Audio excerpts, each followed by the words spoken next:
Hello दोस्तों, आज मैं आपको धार्मिक कथाएं श्रृंखला की कथा नंबर 3 सुनाने जा रही हूँ, जिसका शीर्षक है गणेश चतुर्थी क्यों मनाई जाती है। तो आइए कथा की शुरुआत करते हैं। कथा सुनने के पहले कृपया वीडियो को लाइक, शेयर और चैनल को सब्सक्राइब करना ना भूलें।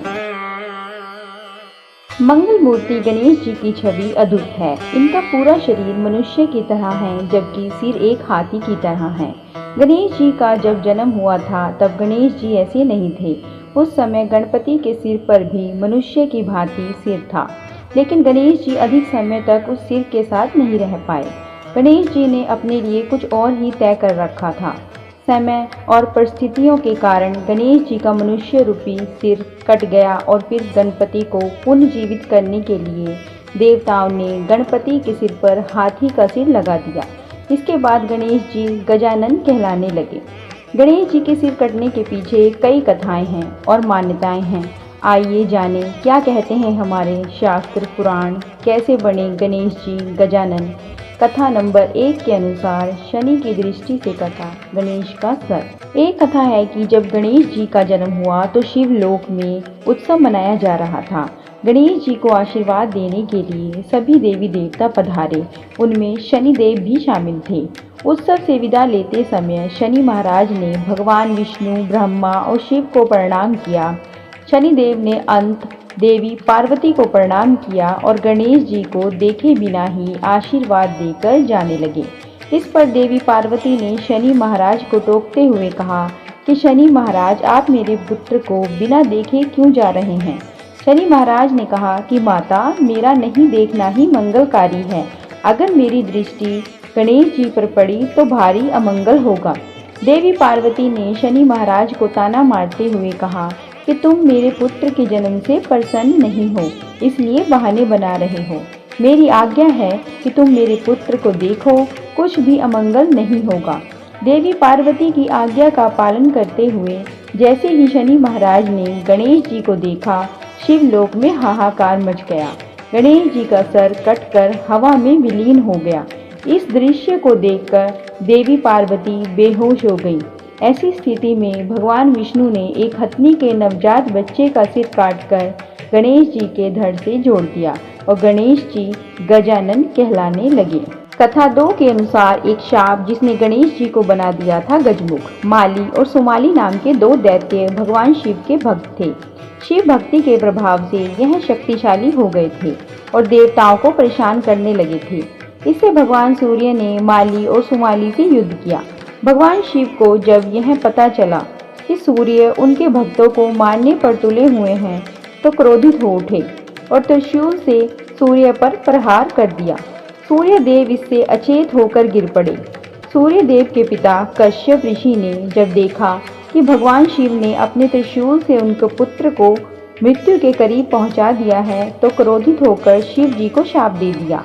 कश्यप ने कहा कि जिस प्रकार मेरे पुत्र को आपने मृत्यु के करीब पहुंचा दिया है, उसी प्रकार आपको भी अपने पुत्र की दुर्दशा देखनी होगी। इस शाप के कारण ही गणेश जी का सिर कटा और गजमुख बने। कथा 3 के अनुसार भगवान शिव का क्रोध बना गणेश जी के सर कटने का कारण। शिव जी की पत्नी पार्वती, जो कि कभी भी किसी भी निजी कार्य की आवश्यकता होती तो वह शिव जी के किसी भी गण को आदेश करती और वह तुरंत उस आज्ञा का पालन करते थे। गणों के इस स्वभाव से पार्वती जी बहुत आनंदित रहती थी। जया और विजया नाम की उनकी 2 सखियां बहुत ही रूपवान, गुणवान और मधुर वचन बोलने वाली थी।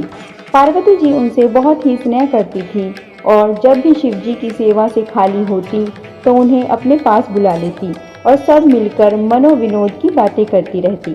माता पार्वती की इन दोनों सहेलियों ने एक दिन ऐसी ही बातचीत में सुझाव दिया कि जिस तरह भगवान शंकर के पास बहुत से गण हैं जो उनका इशारा पाते ही काम कर देते हैं, उसी तरह आपका भी कोई एक गण होना चाहिए। इस पर पार्वती जी ने शिव जी के तमाम गणों का नाम गिनवाते हुए कहा कि यह सब भी तो मेरी सेवा के लिए भी उतना ही तत्पर रहते हैं जितना भोलेनाथ के लिए। सखियों ने अपनी बात बढ़ाते हुए कहा कि यह सही है, लेकिन यदि उसी समय शिव जी ने उन्हें कोई आदेश किया तो वह पहले उनकी आज्ञा का पालन करेंगे। और आपके लिए कोई ना कोई बहाना बना देंगे। कुछ दिनों बाद पार्वती जी स्नान करने जा रही थी। उन्होंने नंदी को बताया कि वह नहाने जा रही हैं और कोई आए तो उसे दरवाजे पर ही रोक देना। अभी वह नहा रही थी कि अचानक शिव जी आए और अंदर जाने लगे। नंदी शिव के गण थे, इसलिए शिव को रोकने की उनकी हिम्मत ना हुई और नंदी ने उन्हें रोकने का प्रयास तक न किया। इस तरह शिव जी अंदर बढ़ गए। स्नान कर रही माता पार्वती उन्हें देखकर लज्जा से सिकुड़ गई। शिवजी भी बिना कुछ कहे अपना काम करके चले गए। स्नान के बाद माता पार्वती को अपनी सखियों की बात याद आई कि यदि मेरा अपना गण हो तो वह शिव जी को भी अंदर आने ना देता। माता पार्वती को लगा कि नंदी ने उनके आदेश की उपेक्षा की है। मन में इस विचार के आते ही उन्होंने अपने शरीर के मैल से एक चेतन पुरुष की रचना कर डाली। वह सभी गुणों से संपन्न, दोषों से रहित, सुंदर अंग वाला, अद्भुत, शोभायमान, महाबली और पराक्रमी था। माता ने उसे सुंदर वस्त्र और आभूषणों से सुसज्जित कर पुत्र कहकर संबोधित करते हुए विनायक का नाम दे दिया। इस तरह भगवान गणेश की उत्पत्ति हुई। कुछ दिन बाद माता पार्वती स्नान करने चली गई और गणपति को आदेश दिया कि तुम द्वार पर बैठ जाओ और किसी को भी अंदर आने मत देना। कुछ देर बाद वहां भगवान शिव आए और कहा कि उन्हें पार्वती जी से मिलना है। द्वारपाल बने भगवान गणेश ने उन्हें अंदर जाने से रोक दिया। इसके बाद शिव गणों और भगवान गणेश के बीच भयंकर युद्ध हुआ, लेकिन कोई उन्हें हरा नहीं सका। फिर क्रोधित शिवजी ने अपनी त्रिशूल से बालक गणेश का सिर काट डाला। जब माता पार्वती को इस बात का पता चला तो रोने लगी और प्रलय करने का निश्चय कर लिया। इससे देवलोक भयभीत हो उठा। फिर देवताओं ने उनकी स्तुति कर उन्हें शांत किया। भगवान शिव ने गरुड़ जी से कहा कि उत्तर दिशा में जाओ और जो माँ अपने बच्चे की तरफ पीठ करके सो रही हो उस बच्चे का सर ले आओ। गरुड़ जी को काफी देर तक ऐसा कोई नहीं मिला। एक हथनी नजर आई। हथनी का शरीर ऐसा होता है कि वो अपने बच्चे की तरफ मुंह कर नहीं सो सकती। तो गरुड़ जी उस शिशु हाथी का सर काट कर ले आए। शिव ने उस बालक के धड़ पर रखकर उसे पुनर्जीवित कर दिया।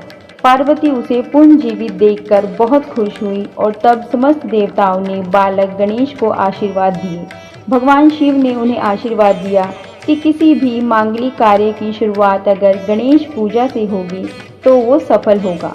उन्होंने गणेश जी को अपने समस्त गणों का अध्यक्ष घोषित करते हुए आशीर्वाद दिया कि विघ्न नाश करने में गणेश जी का नाम सर्वप्रिय होगा। इसलिए भगवान गणेश को विघ्नहर्ता भी कहा जाता है। दोस्तों, कथा सुनाने का ढंग अगर पसंद आया हो तो कृपया वीडियो को लाइक, शेयर और चैनल को सब्सक्राइब जरूर करें।